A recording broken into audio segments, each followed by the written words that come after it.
Sempat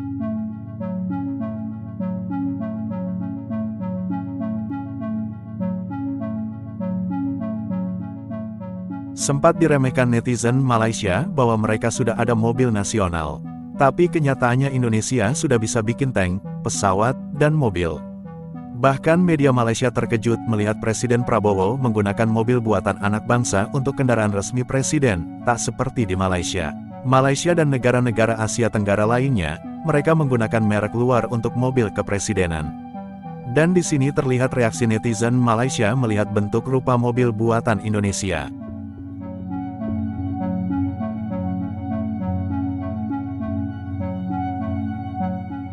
Presiden Indonesia ke-8 Prabowo Subianto semalam menaiki kenderaan Presiden khas MV3 Garuda Limousine yang dihasilkan oleh syarikat senjata milik negara PT Pindad dari Kompleks Perundangan Senayan ke Istana Negara Jakarta.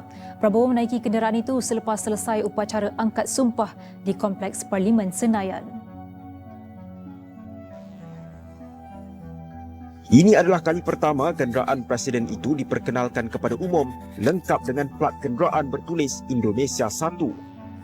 Dalam satu kenyataan, pengarah urusan PT Pindad Abraham Moss berkata, mereka berbangga kerana kenderaan hasil kerja anak bangsa digunakan semasa hari bersejarah di Indonesia. Sementara itu, pengarah teknologi dan pembangunan PT Pindad Sijit P. Santosa berkata Prabowo akan menjadi individu pertama yang menggunakan kenderaan buatan dalam negara itu. Maung Garuda merupakan SUV 4x4 taktikal ringan yang direka untuk menyokong operasi pertempuran jarak dekat dan mengharungi laluan yang sukar. Berdasarkan laman rasmi Pindad, Maung direka untuk keboleh gerakan yang tangkas dan boleh dipercayai bagi menyokong mobiliti penggunanya dalam pelbagai bidang operasi. SUV ini mempunyai kelajuan selamat 120 km sejam, transmisi manual 6 kelajuan dan jarak perjalanan sehingga 800 km.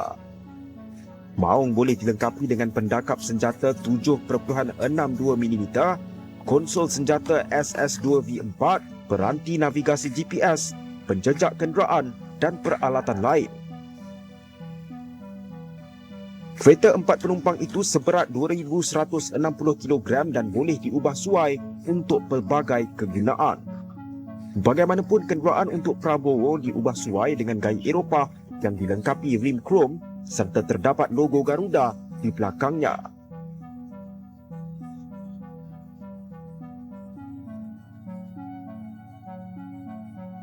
Banyak netizen negara tetangga yang menyebut bahwa Indonesia tidak punya mobil buatan anak bangsa. Tentu komentar-komentar netizen Malaysia ini justru salah.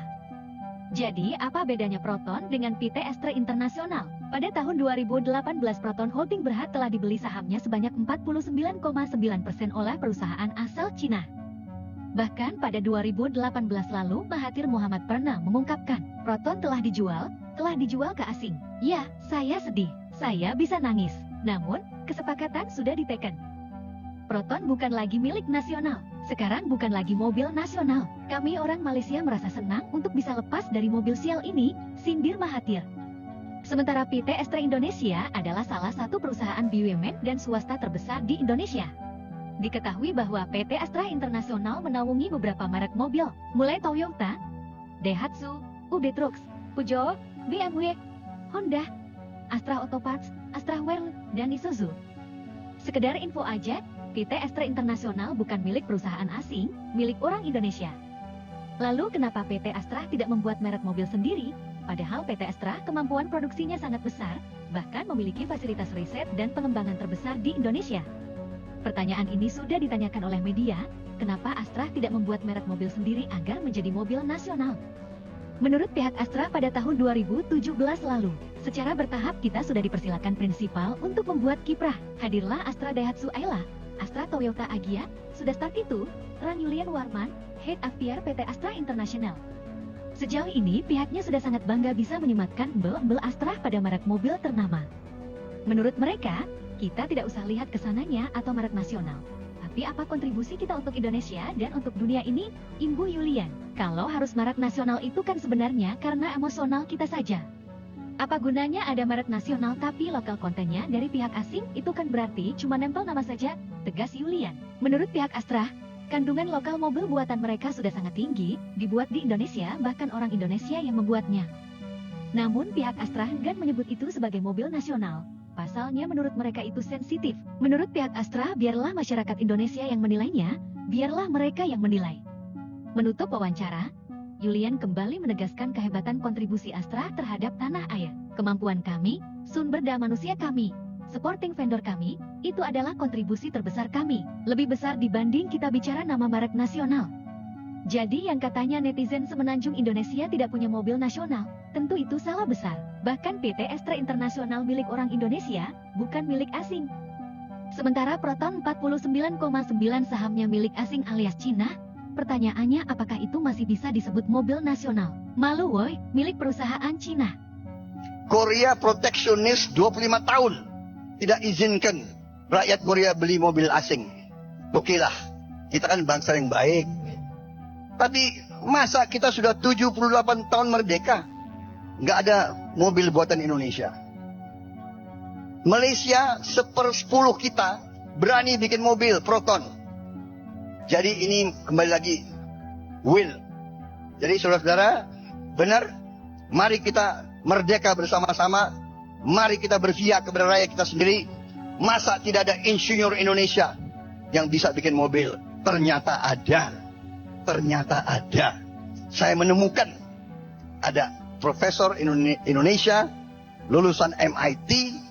Hari pertama dia lulus dari MIT, direkrut oleh General Motor. Dia kerja di General Motor kalau nggak salah 13 tahun atau 15 tahun. Saya dengar ada orang itu. Saya dengar bahwa dia sudah kembali ke Indonesia. Saya tarik dia. Profesor, daripada Anda hanya ngajar di ITB, sangat penting. Tapi Anda tetap ngajar di ITB. Tapi Anda jadi direktur produksi teknologi di Pindad. Dan itu hasilnya adalah mobil buatan Indonesia. Kalian membangga-banggakan mobil nasional yang kalian kongsi dengan negara asing itu. Ya, tengok ini kita boleh buat ini, tank, ya, kendaraan tempur, amfibi, ya, kendaraan anti huru-hara itu kita bisa buat. PT Pindad, kita punya PT Pindad yang bisa membuat alat-alat tempur kita sendiri, ya. Perusahaan PT Pindad untuk membuat alat-alat tempur kita sendiri. Kita bisa buat ini sendiri, ya. Saya tak tahu di sana bisa buat nggak macam ini. Ada kilang-kilang macam ini nggak bisa buat tank sendiri tak? Ya. Ini di Indonesia sudah lama kita buat ini PT Pindad, ya. Lalu ada PT PAL. PT PAL itu galangan kapal yang bisa buat kapal perang, kapal komersial. Boleh kita buat sendiri, ya. Dan ini pesawat CN295, ya, yang dibuat oleh PT Dirgantara Indonesia, yang dulu berupa namanya IPTN, ya, yang didirikan oleh mantan Bapak Presiden kami B.J. Habibie, almarhum B.J. Habibie, ya, yang bekas Menteri Ristek, ya, Menteri Research and Technology, ya. Beliau yang meletakkan pondasi perakitan pesawat terbang macam ini. Kita sudah buat pesawat terbang, ya. Dengan adanya produk-produk buatan anak bangsa, Indonesia akan semakin mandiri. Dan seiring menuju 2045 industri otomotif dan sebagainya akan bertebaran di Indonesia.